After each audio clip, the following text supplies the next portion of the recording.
So the Port Chicago disaster was this massive explosion that happened here in Contra Costa County in July of 1944 at the height of the war.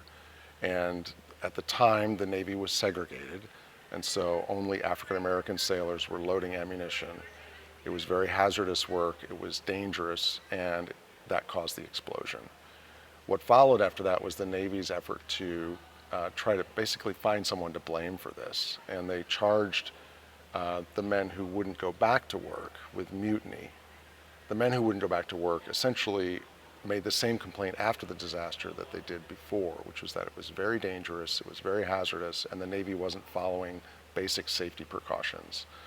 So they got charged for mutiny for that, and the Navy put on a trial on Yerba Buena Island in 1944 that resulted in mutiny convictions for 50 of the men. And that is known as the Port Chicago Mutiny, and it's an incident that has become well known in our history because of efforts by Thurgood Marshall and the NAACP to call out the unfairness and inequities of the trial itself and the convictions. But they remained convicted for 80 years until just this last July. Yeah.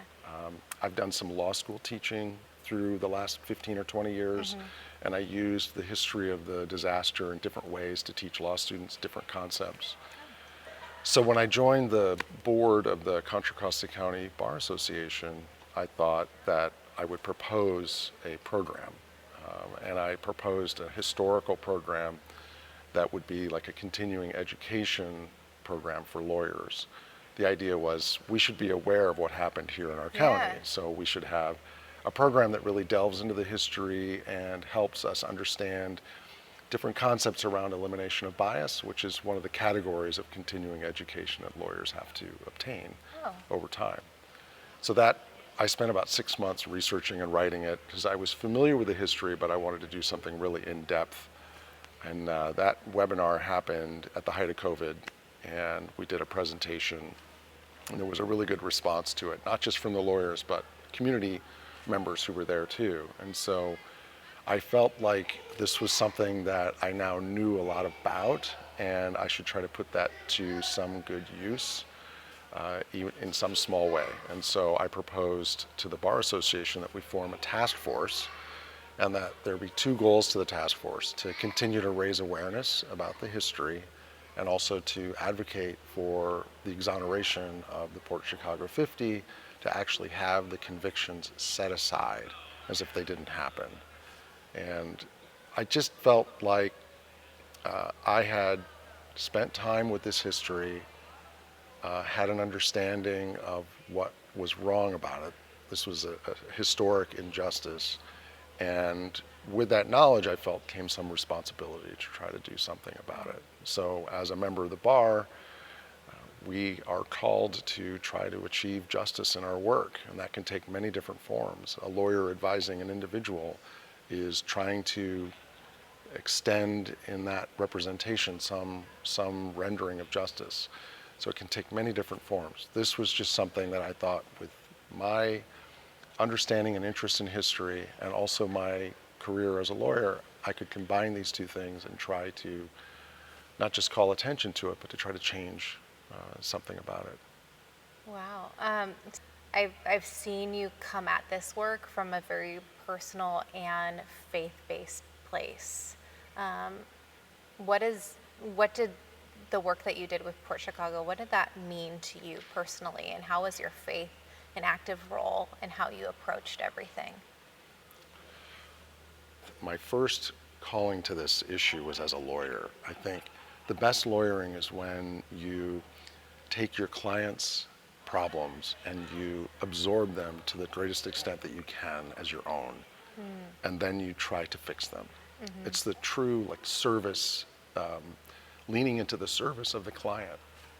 And I think that was an important element here for me. I would never claim to fully understand what it means to be an African American at all. I think that's really important to understand. But that doesn't mean that I can't aspire to try to understand as much as I can. And I think that nuance is really important. So I wanted to understand as much as I could about these men as people, as human beings. So reading their words, their testimony, is where I started. Talking to any of the family members that we could contact, and just to share with them that what happened to their father or their grandfather was important, that it mattered. And that's enough, just as a starter. I don't have to do anything more than just be there for them. Yeah. So that, that kind of has echoes for me of the youth mission trips and of companions Yeah. to specific ministry areas here that I've been a part of that have really, really been important to my faith. I think about working on issues that are bigger than yourself. That's the kind of law I've always wanted to practice. But it also has to do with how I see my role as a member of the church and as a member of this faith, is that I want to do things that work that has meaning and that gives me purpose. And what I find the most purpose and meaning in is working on bigger issues that have some impact on society. This chapter of history with the friends that I've made and the community partners that we've made is beyond measure. There's no way to put a value on it, what it means to me. I do feel like I've allowed myself to be open to how I could be used in some way, without making it about me. And that's a distinction that I think is important. I want to understand as much as I can, but I don't pretend to claim that it's about my perspective. Mm-hmm. And there's a tension there. Mm-hmm. Mm-hmm. So I think there's a way for all of us to view the Port Chicago mutiny convictions as something that affect every single one of us. Mm-hmm. And now that exoneration has been done, we all have the benefit of that. The whole society does. Mm-hmm. That's my view of it. Mm-hmm. What's just is what lifts up other people, makes their lives better, without acquiring power, but sharing it or using it to help others. Mm. If you have, how have you seen God at work through this process? Healing. I think there has been healing. I think there's a lot more that needs to happen, and I don't know how that's going to happen. Some of it seems beyond any remedy I could propose. But I have seen that there has been healing that's entered into the space where before there was pain in some people who have been directly and adversely affected by this. So even though 80 years has passed, there are people who really, really care and are, processing what it means.